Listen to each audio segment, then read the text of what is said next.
Sono tornato dall'ultima Blender Conference e ho chiamato alcuni amici studenti e gli ho detto vogliamo fare un corto, un po' di ragazzi dell'accademia e un po' di ragazzi dell'informatica. Ed è nato spontaneamente questo gruppo di lavoro che credo sia stato soprattutto un gruppo di amici. La collaborazione con i ragazzi dell'accademia è stata una vera avventura, soprattutto nei primi periodi, quando dovevamo interfacciarci noi informatici con i ragazzi dell'accademia. Fin dai primi momenti con molti dei ragazzi si è subito creata una giusta chimica fra i due gruppi. A livello di lavoro i loro termini inizialmente erano incomprensibili per noi, soprattutto quelli di Emanuele, però poi piano piano ci siamo integrati nel discorso più tecnico riguardante il software. E anche poi loro hanno iniziato a inserirsi più nel discorso artistico, delle inquadrature e dei colori. La cosa fondamentale di tutto ciò è stato semplicemente dato dal fatto che noi informatici siamo quei ragazzi più tecnici, mentre loro sono il lato più creativo. È stato molto stimolante, divertente, ci ha dato l'opportunità di conoscere belle persone, metterci in gioco e lavorare in team. Froggy's Back è nato, diciamo, da una costola di un progetto un po' più ampio e, diciamo, anche fuori dalla nostra portata, visto che praticamente siamo partiti proprio lanciatissimi con una storia con tantissimi personaggi, con ambientazioni assurde, insomma una sorta di Pixar addirittura all'ennesima potenza. Giustamente il nostro produttore ci ha un attimino fatto tornare con i piedi per terra. Non si sapeva cosa si poteva fare. Per cui andando avanti ho visto che comunque i ragazzi di informatica erano molto più bravi e preparati di me personalmente, parlo a livello personale, nell'utilizzo di Blender. Per cui principalmente, diciamo, nella prima fase mi sono occupato, diciamo, ho avuto una posizione per esempio nella costruzione della storia, nella preparazione dei bozzetti dei personaggi. Diciamo, ho corretto un pochettino quello che era l'aspetto stilistico del cortometraggio nell'insieme, diciamo. Principalmente mi sono dedicato alla modellazione 3D degli ambienti e della rana, e poi anche del texturing, dell'editing dei materiali, un po' della luce e anche un po' di animazione. Mi sono nel periodo iniziale occupato della modellazione parziale della rana, io insieme a Emanuele Domenico, San Gregore della Lega 3 o 5, e abbiamo modellato la rana. Successivamente poi mi sono occupato del rigging di Umberto, che sarebbe The Bird of Paradise. Ho fatto insieme a Davide l'animazione delle ranesse in background, e poi le leggera animazione di un'ala di Umberto e poi basta, cosina qua e là di quello che serve. Io all'interno dei Rebe Studios ho curato e visionato tutte le parti che riguardavano la storia, perché ero il supervisore degli storyboard. Mi sono occupata delle texturing in collaborazione con altri ragazzi, in maniera molto marginale anche dell'animazione. Mi sono occupata dell'animazione,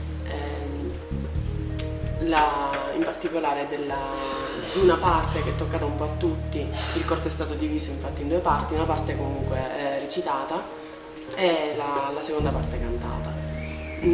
La prima parte, appunto, abbiamo suddiviso le differenti scene un po' a tutti i componenti del gruppo, e per la seconda parte invece ho attenzionato comunque le espressioni facciali del protagonista e il lip sync insieme a un altro ragazzo.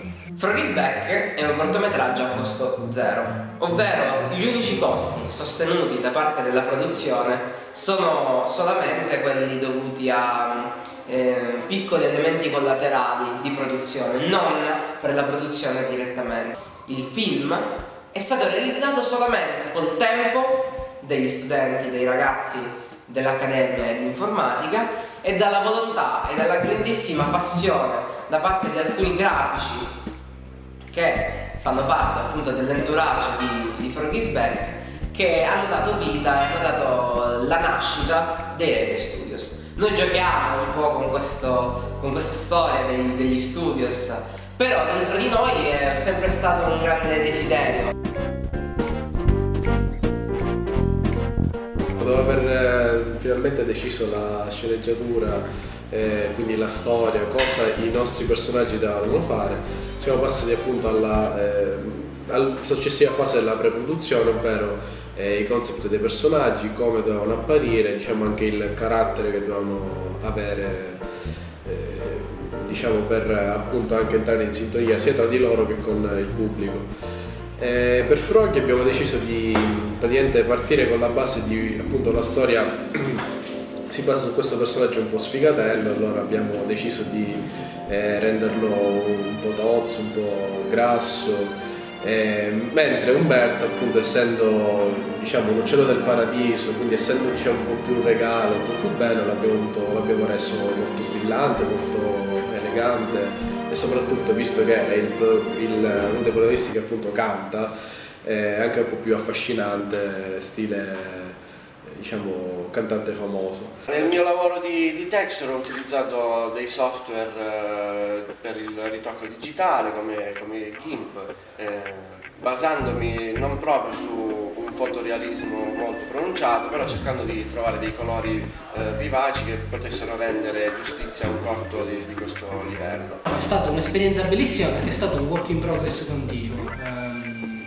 Cercavamo di essere ordinati, però vedevamo che ci scordavamo sempre qualche cosa, si tornava indietro. Si pensava di aver fatto la cosa giusta e invece avevamo sbagliato sempre qualche cosa e si sistemava tutto. Quindi è stata una cosa molto macchinosa, però stupenda. Io personalmente la rifarei.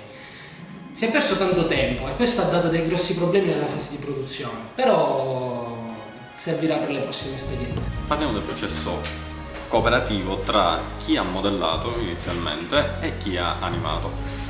Vediamo il cortometraggio che è stato suddiviso in due parti. La parte principale è stata animata da tutti quanti, da tutto il gruppo live, ad esclusione di nessuno, mentre la parte secondaria è stata animata soltanto da 3-4 persone massimo. Abbiamo fatto questo in quanto nella prima parte abbiamo visto il potenziale effettivo delle persone, quindi la loro capacità di animare, di mettere in pratica qualche principio di animazione, mentre la parte secondaria è stata presa in mano da chi nella prima parte risultava quello un pochettino più competente. Intanto è stato divertente perché lavorare con Rabbit sono un gruppo di amici, al di là che siano conoscenti da anni o solo da giorni. Ovviamente è stato stancante le nottate, specialmente per i ragazzi che hanno fatto nottate inoltrate. Siamo partiti dalla forma della rana maschio per modificarla fino a ottenere la rana femmina.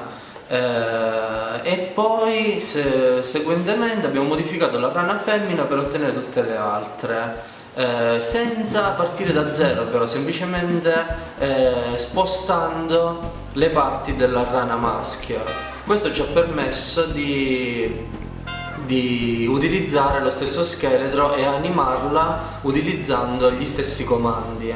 Daniele Trovato, nella parte dell'animazione, ha partecipato soltanto nella fase iniziale, lui attivamente facendo un'animazione, mentre per il resto è stato diciamo un supervisore della nostra animazione, ovvero vedeva l'animazione, criticava quali erano i punti positivi ma soprattutto quelli negativi, e poi ci dava delle dritte su come sistemarla e su come farla diventare molto più morbida.